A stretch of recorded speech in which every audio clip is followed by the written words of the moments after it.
Welcome to Positive Behavior Supports and Interventions for Teachers.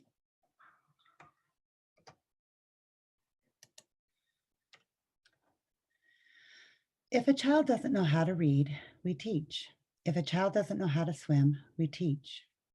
If a child doesn't know how to multiply, we teach. If a child doesn't know how to drive, we teach. If a child doesn't know how to behave, we teach, punish. Why can't we finish the last sentence as automatically as we do the others? PBIS is about creating a caring community where we take care of ourselves, take care of others, and take care of our school. It's about partnering with families to support positive behavioral success in the home, school, and the community. The pyramid model promotes social emotional competence in infants and young children. The foundation of the pyramid model is the effective workforce. Systems and policies promote and sustain the use of evidence-based practices. So we want to make sure that we have an effective workforce through interviews and training, and that we have systems in place to help with that training. Tier 1 covers 2 areas: nurturing and responsive relationships, as well as high-quality supportive environments. It's about relationships. So what are relationships? Relationships have emotional connections. They endure over time. They have special meaning between the two people, and they create memories and expectations in the minds of the people involved. When building relationships with children, we want to use a warm, calming voice, follow the child's lead, acknowledge and respond to a child's needs as soon as possible, use natural opportunities to be physically close and comforting, so holding or rocking or sitting near a child. We want to use photos, songs, stories, and objects that reflect the child and family's language and their culture. We want to be sure to use children's names. We want to spend time on the floor with the children, and we want to observe. We also want to make sure we're building relationships with families and supporting the parent-child relationship. It is important to recognize that a child's first and primary teacher is the family. It is our job to support and enhance the parent-child relationship.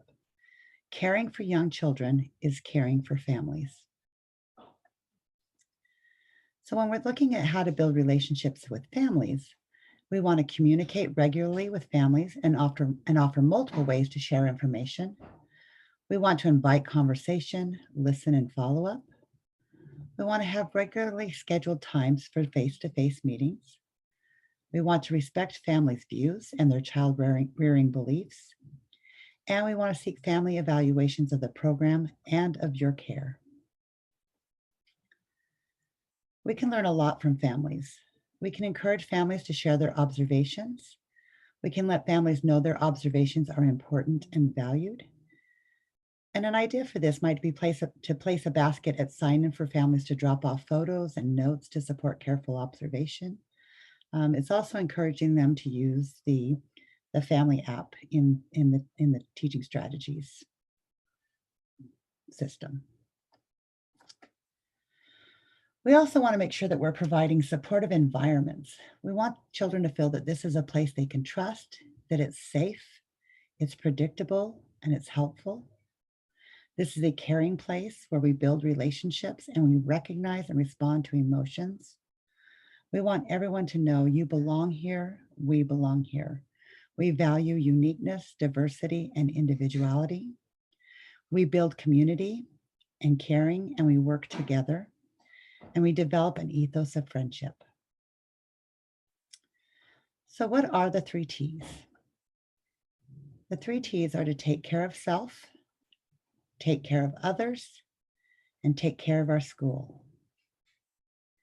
In the environment, we want to provide a predictable schedule, post an interactive daily schedule. We want to post pictures of rules and refer to them often.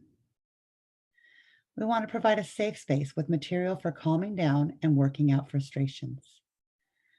And we want to keep the visual stimulation to a minimum. What is social emotional development? This is a sense of confidence and competence. It's the ability to develop good relationships with peers and adults, make friends, get along with others. It's the ability to persist at tasks and to follow directions. It's the ability to identify, understand, and communicate your own feelings and emotions, the ability to constructively manage strong emotions, and to develop empathy. So, some of the ways that we do this, we have the Second Step Early Learners program, which are daily lessons that build on each other throughout the year. We also model. We model with puppets. We have a buddy system where we can pair children together. We can do direct modeling where we can help them problem solve and come up with the words to say. And we also want to reinforce when they do something that helps them build those friendship skills. We also can utilize friendship boxes. We can plant seeds of friendship. We can have a friendship tree or a compliment tree. We can read books about friendships, create a friendship quilt or a friendship journal. And of course, we can sing music and songs. And remember to catch them being good. Recognize when children are doing what you want them to do. Emotional literacy. What is emotional literacy? Emotional literacy is the ability to identify, understand, and express emotions in a healthy way.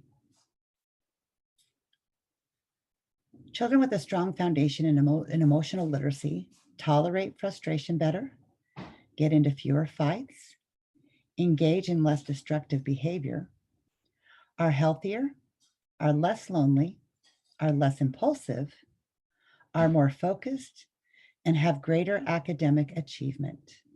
As so many of us know, the friendships with children is so, so important. And having a child either not have friends or even get into a disagreement with a friend can throw them off for the rest of the day. And so that emotional literacy is a big piece. Ways of enhancing emotional literacy include direct teaching.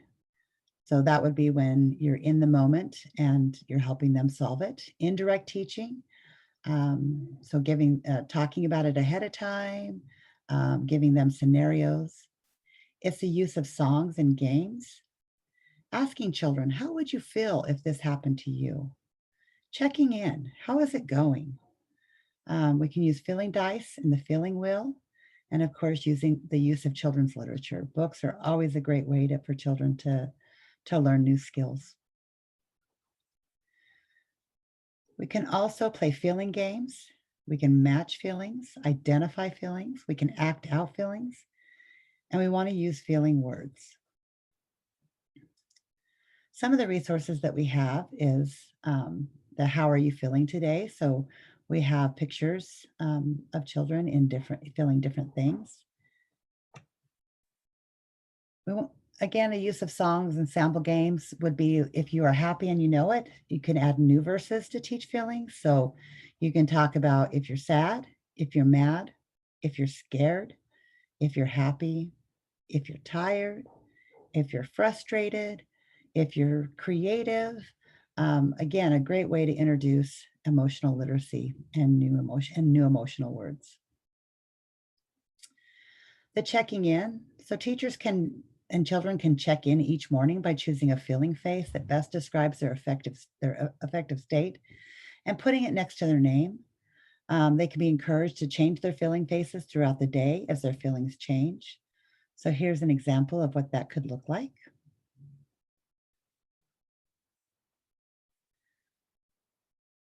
Here's an example of a teacher using the feeling wheel. And she's utilizing the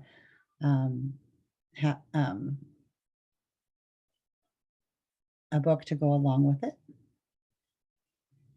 So again, the use of children's literature. There's so many books out there that are about friendship, about feelings, that can be utilized to help children.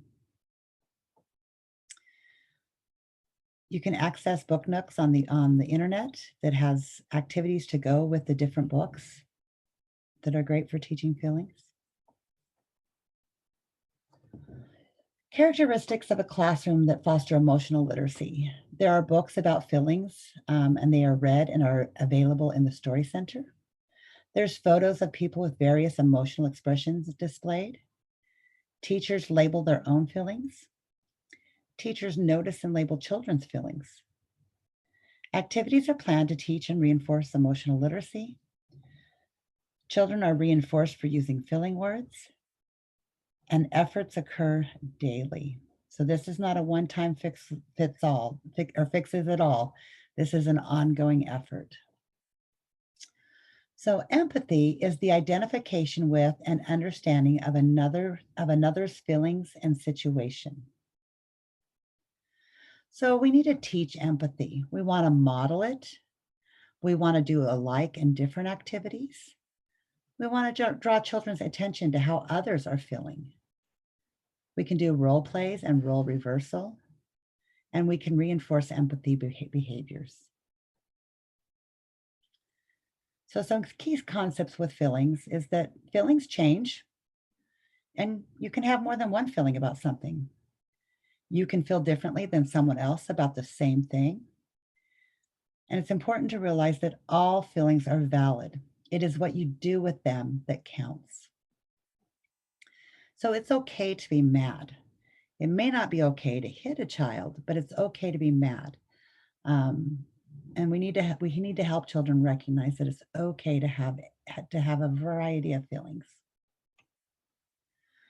We do want to help children control anger and impulse. So, recognize that anger can interfere with problem solving. We need to learn how to recognize anger in ourselves and others. We need to learn how to calm down, and we need to understand appropriate ways to express our anger. And the same thing goes for children. They need to learn these same things. Some of the ways that we can do this is with the turtle technique. So the turtle technique is to recognize that you feel angry, to stop and think, to go into your shell and take 3 deep breaths, or utilize other calming techniques that work for the child, and think calm, coping thoughts. And once they're ready, they can come out of the shell and think of a solution, and then they can try that solution. We can also use other calming techniques, including smell the flower and blow out the candle. They can blow on a pinwheel.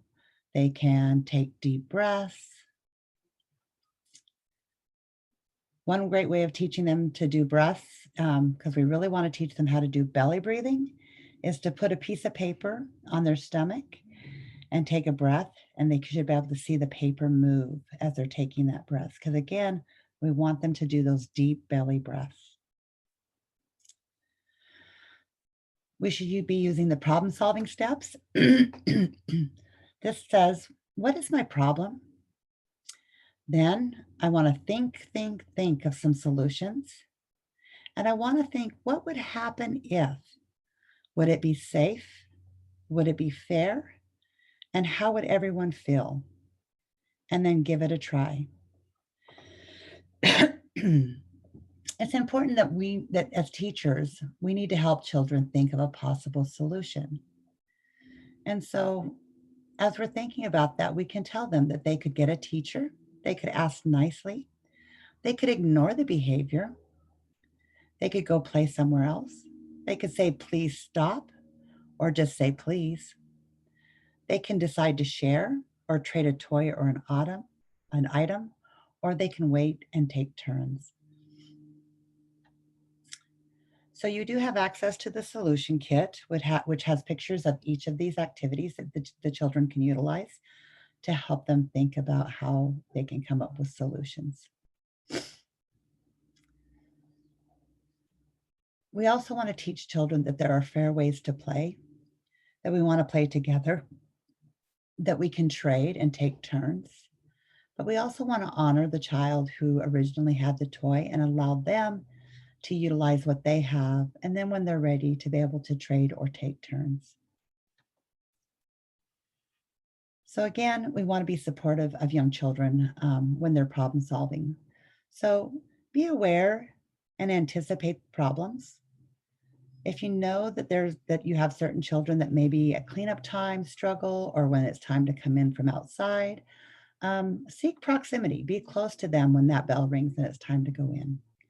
Be ready to offer support, to encourage them, and to promote their good problem solving skills. Scripted stories for social situations are also a great tool. These help children understand social interactions, situations, expectations, social cues, the script of unfamiliar activities and or social rules. As the title implies, they are brief descriptive stories that provide information regarding a social situation. When children are given information that helps them understand the expectations of a situation, their problem behavior within that situation is reduced or minimized. So children need to understand what the expectations are before they start an activity. So again, you have access to a variety of social stories, including We Can Be Problem Solvers. Tucker Turtle Takes Time to Tuck and Think. There's I Can Ride the Bus. There's I Go to Preschool. So you have tons of there's lots of social stories on the Q Drive. So if you need more ideas, you can also check out your toolbox tip cards.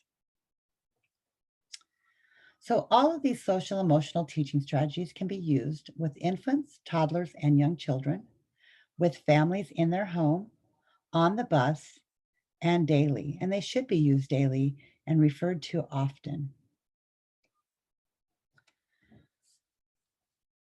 So the second tier in the pyramid is tier 2, which is the targeted social emotional supports. So for about 80% of the children, creating a safe environment and building relationships will be very successful for them. But for about 12 to 15% of the children, they may exhibit some challenging behaviors and need some individualized instruction. So when we're looking at challenging behavior, what are we referring to? This is any repeated pattern of behavior that interferes with the learning or engagement in pro-social interactions with peers and adults. It's behaviors that are not responsive to the use of developmentally appropriate guidance procedures.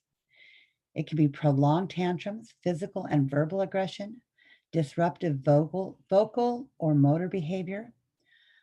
Examples would be screaming or stereotyping, property destruction, self-injury, non-compliance, and even withdrawal. So remember, challenging behavior communicates. It communicates a message when a child does not have language. It is used instead of language by a child who has limited social skills or has learned that challenging behavior will result in meeting his or her needs. So know that you are not alone when this happens. When you have a concern, contact the family and get the parents' perspective. Has anything changed with them? How is it going? You also need to talk to your center supervisor. The center supervisor and the MDT rep will reach out to the mental health coordinator to set up a response team. The mental health coordinator will facilitate a meeting and help you select the observation tools that you will be used to gather information. It's important to gather data when we're looking at behavior because behavior can mean so many different things. We need to figure out what it is the child is trying to communicate to us so that we can better select strategies that are going to help that child. So when you do a tier 2 observation plan, you will create a plan. We'll look at what are the children's strengths and interests. What is the concern? What do we need to learn more about? And what is your goal for this child? So then you'll identify some observation tools to be used, when they're to be completed and who is responsible. And then you will have a follow-up date within 14 days to analyze the observations and to create a tier 2 PBIS plan. So some of the observation tools for school include a behavior rating scale, that looks at the different parts of the day and when the behavior happens and to what extent. Then there's the My Teacher Has Observed, which again looks at each of the different, it looks at engagement in routines. So, what is the child's strengths and what are their challenges? Play and social interactions. What are their strengths and what are their challenges? Communication skills. What are their strengths and what are their challenges? And problem behavior. What is their challenge? So, again, you'll notice that we always start with the strengths. We want to use the child's strengths to build on the areas that they have challenges with. This is going to help them develop more strengths in a more timely manner. We also look at the events and functions associated with problem behavior. So again, this is important because it looks at the different parts of the day. And we're looking at kind of, we call it the ABC. It's the antecedent, the behavior, and the consequence. So we want to understand what happens just before the behavior. And then what do the adults or peers do when the problem behavior occurs? And then why might the child be doing this? We can also use the behavior incident report, where again, this kind of looks at those ABCs. So what was the behavior? What was happening? Who else was involved? What were some possible motivations? What strategy or teacher response was used? And then if there's any follow-up for the administration. So that would include your center supervisor, your coach, your mental health coordinator, et cetera. And then we also have the motivation scale, which can help us figure out what motivates the child to behave this way. We also have a tool for the parents to use at home. And we call it the reinforcer inventory. And again, what we're trying to figure out here is what is this child's strengths? So what are the social reinforcer? What makes them want to do something? Is it adult attention? Is it tickles? Is it a thumbs up sign? What about sensory reinforcers? So, do they have a toy that they like to use? Do they like to blow bubbles? Do they like to jump? Do they like to have their shoes off? And what about activity reinforcers? What activities do they like to do? What motivates them? We also want to know what kind of music they like, their toys, if there's outdoor activities they like. We want to know what their areas of interest are. Do they have favorite TV shows or a favorite movie? Are there favorite foods and snacks that they like? And then are there things that they don't like? Are there foods they dislike? Noises or sounds? Activities or animals? Materials or toys? Are there any known fears? And again, have there been any recent changes in the household? So once we have the data, we can look at possible supports and interventions. And here we can implement routine-based support guides. We can design an individualized reminder system that helps children become internally motivated to behave appropriately. We can implement individual support cues, including if-then boards, scripted stories, visual strategies. We can use WEBA strategies. And of course, we'll want to use the current tools that we're using for social emotional development, the friendship skills that we're using, the social stories we're using, our picture schedules, all of those we would still want to continue to use. So the Tier 2 plan, we call it the meaning-making machine. So again, this is what we're going to do here is we're going to identify that antecedent. So what happens before the behavior? Then we're going to describe the behavior, how often it happens, how long, the intensity. And then we also want to list the strengths of the child and the family. And then we want to talk about the consequences. So what happened after? So, and then that's going to help us to be able to identify the purpose of the behavior. So oftentimes behavior is to get something or obtain something, or it's to avoid someone or something. So then we're going to look at how do we change ourselves? What can we do differently when this child behaves in a way that concerns us? We're also going to look at how we can change the child. And we also, again, want to look at how do we change the consequence, because we want the consequence to be able to stop the behavior because the child does not get what they want. So as part of this plan, we will continue to have follow-up, and times will be set up. And we want to make sure that every 4 to 6 weeks that we are meeting and continuing to see how the child and the classroom is progressing. So tier 3 is for intensive individualized intervention. So for about 2 to 5% of the children, having your relationships and your environments be safe and strong, and even offering some individualized strategies may not be enough. These children are going to need more intensive intervention. So when you have implemented intensive individualized strategies to help a child and it's not working, now what? So when you've implemented a tier 2 plan and a child continues to exhibit concerning behaviors, or you have a child who is engaging in dangerous behavior, you'll reach out to your center supervisor. And again, the mental health coordinator will help facilitate a meeting to help move to a tier 3 plan. A PBIS team meeting will take place to develop a PBIS tier 3 plan using the data that we have gathered. So in the tier 3 PBIS plan, again, we'll want to look at the overview of what has been tried. What did we learn from the functional assessment? And this will be from observations by the mental health coordinator, our mental health consultant, as well as, and it could be as well as our trauma-informed coordinator. And we want to look at what the child's strengths are. So again, we need to identify the purpose of the behavior, what the behavior is, and the consequences. And then we want to talk about what we would like to see. So if somebody takes a child away from a toy, and that child, their first reaction is to hit the child repeatedly on the head, what is the behavior we want to see in exchange for that? And what would the desired consequence be? So then we'll come up with possible solutions and interventions.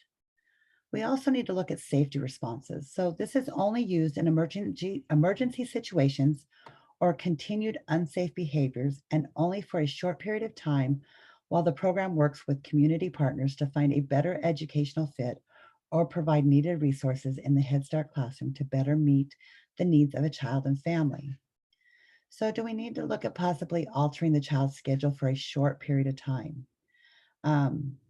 Again, the modified schedule request must be completed and approved by the special education coordinator and the executive director. Do we need to create a safety walk? There are times when it is safer to remove everyone from a classroom than it is the aggressive child. And this may be part of the plan.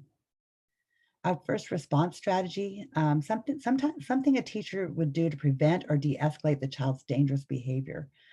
And so then we would want to work on this. Support staff. Do we need an extra person to help come in so that the teacher or the assistant teacher can spend the time that he or she needs to focus on the child? And then home-based services. Again, the home-based services is the last resort. And this must be approved by the executive director and the Region 10, our Region 10 representative. There has to be a lot of documentation to show that we're doing this. And again, this is a temporary solution and it is not long-term. We do not expel or suspend children in Head Start. We also want to make sure that we're following up on this tier 3 plan and that it needs to happen every 2 weeks in order to ensure that the plan is being followed, that we're analyzing the implementation of the strategies, and that we're making changes to the plan accordingly. So for PBIS, we have tons of resources for you to access. So on the Q Drive, if you go to Q, MDT, PBIS, you will see that in that folder, we have the PBIS manual, the child observation tools, the home observation tools, the classroom observation tools,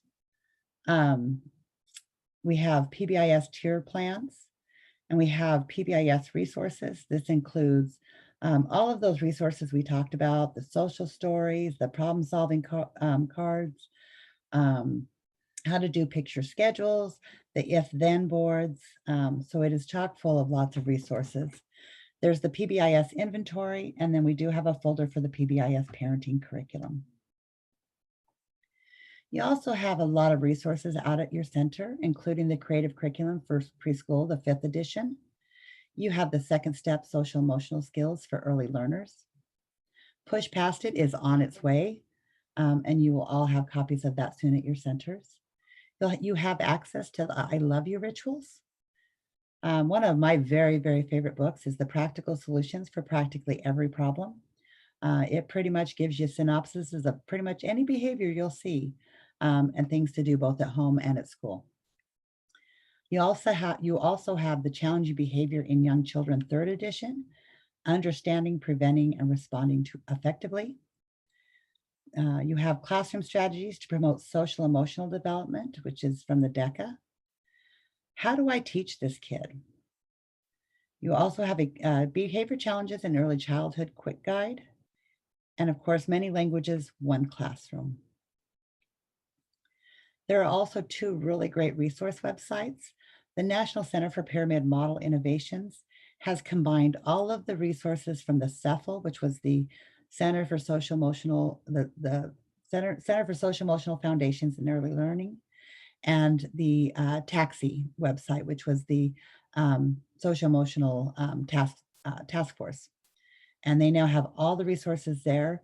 They have started developing resources in different languages. So they have English and Spanish, and I was just on yesterday and found some in Somali as well. So they're adding more and more languages all the time. And then the Pyramid Consortium is another website that you can access for resources.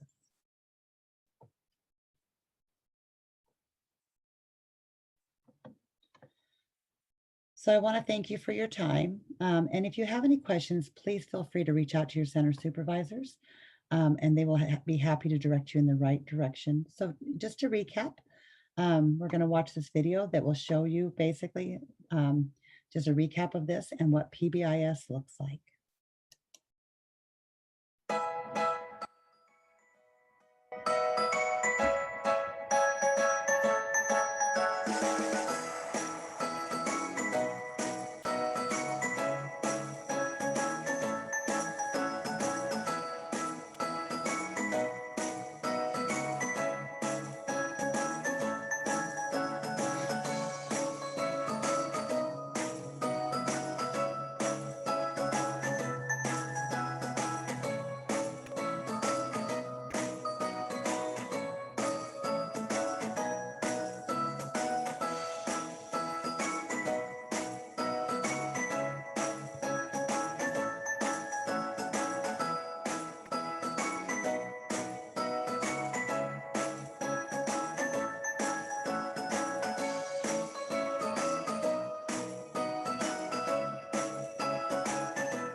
Thank you so much for joining me to learn more about PBIS and have a good day.